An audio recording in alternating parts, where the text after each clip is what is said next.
ఎట్టకేలకు పార్లమెంట్ ఎన్నికల నోటిఫికేషన్కు కొన్ని రోజుల ముందు హోంశాఖ సిటిజన్షిప్ అమెండ్మెంట్ యాక్ట్కు మరియు దాని అమలుకు ఆమోదముద్ర వేసింది. ఈ ఆమోదముద్ర వేసి గెజిట్ నోటిఫికేషన్ విడుదల చేయడం ద్వారా సిఏఏ యాక్టు భారతదేశమంతా నిన్నటి నుండి అమల్లోకి వచ్చింది. ఈ యాక్ట్ ద్వారా భారతదేశపు సరిహద్దుల చుట్టూ ఉన్న దేశాలలోని పీడిత హిందువులు ఒకవేళ భారతదేశంలో పౌరసత్వం అడిగితే వారికి పౌరసత్వాన్ని కల్పించే వీలు ఈ యాక్టు అందిస్తోంది. ఈ యాక్టును పార్లమెంటు ఆమోదముద్ర వేసిన నాడు దేశవ్యాప్తంగా ప్రతిపక్షాలు ఎంత అలజడి సృష్టించాయో మనకందరికీ తెలుసు. మన సరిహద్దు చుట్టూ ఉన్న దేశాలలో మైనారిటీలుగా అణిచివేయబడుతున్న హిందువులకే కాదు, బౌద్ధ, జైన, క్రిస్టియన్ లాంటి ఇతర మైనారిటీలకు కూడా పౌరసత్వం కల్పించే ఈ చట్ట అమలును నాడు దేశవ్యాప్తంగా వ్యతిరేకిస్తూ ఎంతో తీవ్రమైన ఆందోళనలు జరిగాయి. దాంతో కేంద్ర ప్రభుత్వం దీని అమలును కొంతకాలం వాయిదా వేసింది. ఎట్టకేలకు ఈ సిఏఏను అమలు చేస్తూ నోటిఫికేషన్ విడుదల చేయడం జరిగింది. దీంతో సరిహద్దు దేశాల్లో అణిచివేతకు గురవుతున్న ముస్లిమేతరులు, ముఖ్యంగా హిందువులు, ఇతర మైనారిటీ వర్గాలకు చెందిన ప్రజలు ఇప్పుడు భారతదేశంలో పౌరసత్వాన్ని స్వీకరించి ఇక్కడ స్థిర నివాసం ఏర్పాటు చేసుకోవడానికి వీలవుతుంది. ఈ యాక్ట్ తీసుకురావడానికి ప్రధాన కారణం ఆయా దేశాల్లో వీళ్ళందరి పరిస్థితి ఏంటో పూర్తిగా ప్రపంచానికి అవగతమైన వేళ వాళ్ళని కాపాడాల్సిన బాధ్యత భారతదేశంపై ఉంది కాబట్టి ఈ చట్టాన్ని నాటి ప్రభుత్వం తీసుకుని వచ్చింది. ఈ యాక్టును అమలు చేయడం ద్వారా 1983లో భారతీయ జనతా పార్టీ కొత్తగా స్థాపించిన వేళ 1983లో దసరా నాడు నాటి ఆర్ఎస్ఎస్ సరసంఘ చాలక్ బాలాసాహెబ్ దేవరస్ పేర్కొన్నట్లు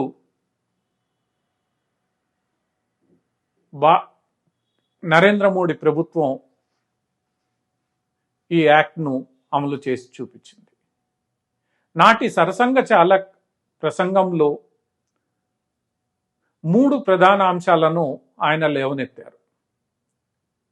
మొట్టమొదటిది రామ జన్మభూమిలో భవ్య రామమందిర నిర్మాణం, రెండవది ఆర్టికల్ 370 యొక్క తొలగింపు, మూడవది యూనిఫామ్ సివిల్ కోడ్. ఈ 3 అంశాలను పరిష్కారం చేయడమే భారతీయ జనతా పార్టీ లక్ష్యంగా ఆయన ఆ రోజు పేర్కొన్నారు. తదనుగుణంగా 1984లో హిమాచల్ ప్రదేశ్లోని పాలంపూర్లో జరిగిన భారతీయ జనతా పార్టీ కేంద్ర కార్యవర్గ సమావేశాల్లో ఈ 3 అంశాలపై తీర్మానం చేయడం జరిగింది. 1984 నుండి భారతీయ జనతా పార్టీ అధికారంలోకి వస్తే ఈ 3 అంశాలను పరిష్కరిస్తామని ఎప్పటికప్పుడు ప్రకటిస్తూనే ఉంది, మేనిఫెస్టోల్లోనూ పెడుతూనే ఉంది, తీవ్రంగా శ్రమిస్తూనే ఉంది.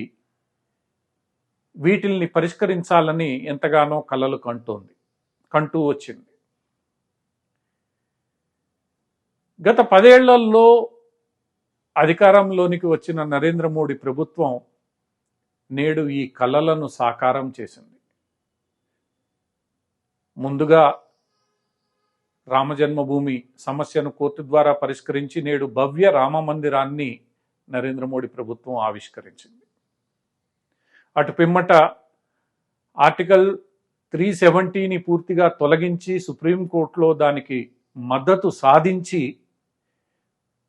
ఇది సరైన చర్యగా ప్రపంచం ముందు చాటగలిగింది. ఇక మిగిలింది యూనిఫామ్ సివిల్ కోడ్. ఈ యూనిఫామ్ సివిల్ కోడ్కు సంబంధించి ఇప్పటికే కేంద్ర ప్రభుత్వం సరికొత్త క్రిమినల్ కోడ్ను ఇంట్రడ్యూస్ చేసింది. అలానే ఆయా రాష్ట్రాలకు యూనిఫామ్ సివిల్ కోడ్ చేసుకునే స్వేచ్ఛ కూడా కల్పించింది. తదనుగుణంగా ఇప్పటికే ఉత్తరాఖండ్లో యూనిఫామ్ సివిల్ కోడ్ చట్ట రూపం దాల్చింది.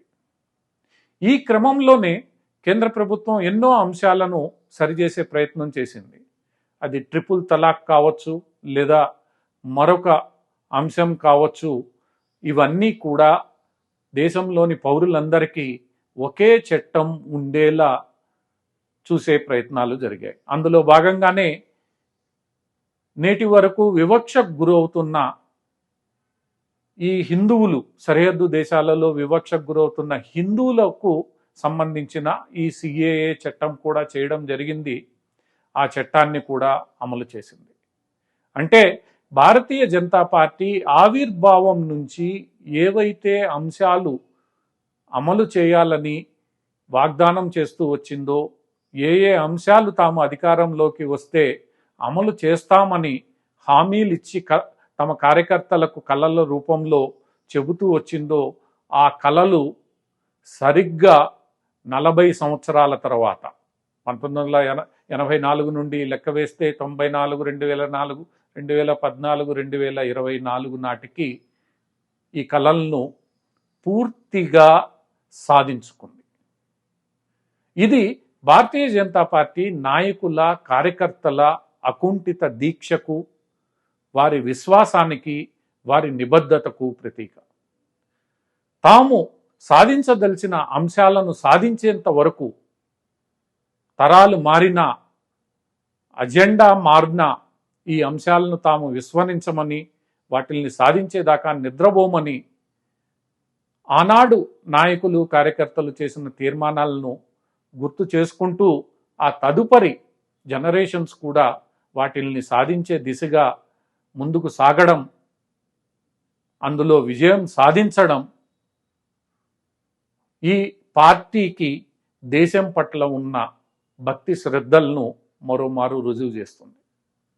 రాజకీయాలను ఓట్ల కోసం కాకుండా దేశ భవిష్యత్తు కోసమే చేస్తామని నాడు భారతీయ జనతా పార్టీ ప్రకటించిన విధంగా నేడు భారతదేశ వ్యతిరేక చర్యలన్నింటినీ మారుస్తూ, వాటిల్ని సరిచేస్తూ భారతీయ జనతా పార్టీ ప్రభుత్వం తన 10 ఏళ్ల కాలాన్ని పూర్తి చేసుకోవడం ఎంతగానో హర్షణీయం.